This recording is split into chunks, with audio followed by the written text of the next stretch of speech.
Yan mo Par, Bay, tingnan wow, ko si naman Bay, yung no? sign na si Audrey. Par, si Bay, oh. Bay!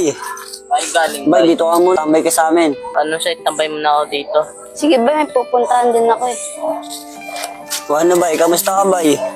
Okay lang, iniisip pagkawala ni Audrey. Ayos lang yung Bay. Nakakalimutan mo din yun. Diba tol, dinunit ni Audrey yung puso niya sa tao na kailangan.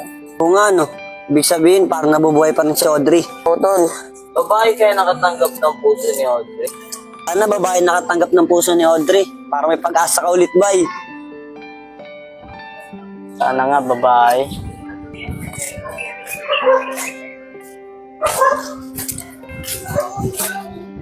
Ay miss, pwede ba magtanong? Ano yun? Kilala mo ba si Audrey?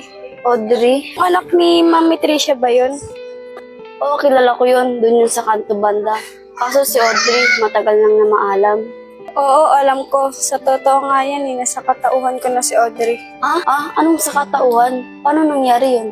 Totoo niyan, dahil kay Audrey kaya ako nagkaroon ng pangalawang buhay. Dinonate niya yung puso niya para mabuhay lang ako. Talaga? Ikaw yung nakatanggap ng puso ni Audrey? At Audrey, kapag na-miss ko na kasi si Ate Audrey. Ate, doon po nakatira si Mami Tricia. Kung gusto po, samahan na lang kita. Sige. Uy, Tol. Yung bagong Si dito to. Audrey, Kilala niyo ba yan? doon po yung bahay ni Mami Tricia. Salamat na. Ay!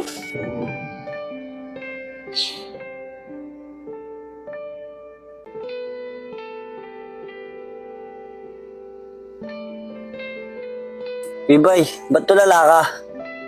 Sandal, para nakita ko na siya. Ang kulit mo, Bay. Dahil mo naiisip. Mami Trish? Mami Trish? Sino sila? Oh, Shy, ikaw pala yan. Ano atin? Trish, may bisita po kayo. Si Dayan, gusto po kayong kausapin. Bakit? At tungkol sa yung pag-uusapan natin? Tungkol po kay Audrey. Ha? Sige, pasok ka. Paano Dayan? Dito na ako. Salamat ha. Bay, nakita niyo ba yung kasama ko kanina? Ano nakaitim kanina? Bakit? Kasi si Andres, sa kanya dinonate yung puso ni Bay, Audrey. may pag-asa ka na. Babae nakatanggap ng puso ni Audrey. Yes, one bye! Kita nga pupuntahan ko para makita ko si Audrey. Ano nga palang pag-uusapan natin tungkol sa anak ko kay Audrey? Tita, ako po si Dayan. Sa totoo po niyan, sa akin po dinonate yung puso ni Audrey. Ano? Audrey? Anak?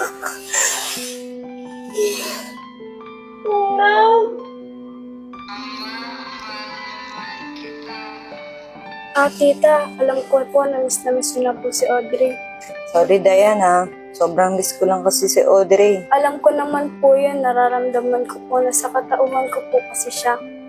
Salamat, Diana.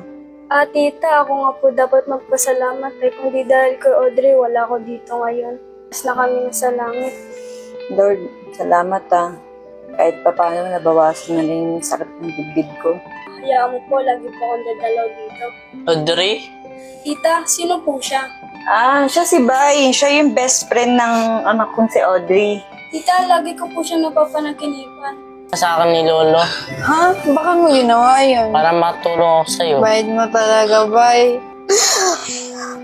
Nagpanaginipan ko na lang yung Audrey tsaka ang lalaki na yan. Bakit kaya? Talaga?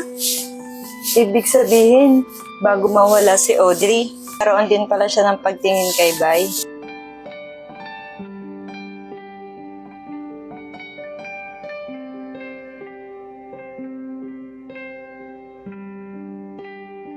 Tita, pwede ko kausapin siya. Okay lang sa akin, Bay. Diana, okay lang ba sa'yo? Okay lang po, kasi kung ano yung nararamdaman ni Audrey, andito pa rin po ngayon. Ano na, ikaw na bahala kay Bay, maiwan ko na kayo. Alam ko, Audrey, ikaw pa rin yan. Alam mo, miss na kita. Alam mo, Bay, miss na miss ka na rin ni Audrey kasi yun yung nararamdaman ng puso ko. Talaga. Salamat, Lord, binalik niyo si Audrey sa akin. Bay, pwede ba magtanong? Ano yun, Dayan? Pero sana huwag kang magagalit. Ganda-ganda kasi ni Audrey. Paano siya umibig sa'yo? Ganito kasi yan, Dayan. Si Audrey kasi, lagi siyang iniwan ng mga pogo niyang boyfriend. Kaya sinabihan siya ng ate niya na humanap ka ng pangit at iibigin ka pang tunay. Ah, kaya pala si Bay ang napili niya.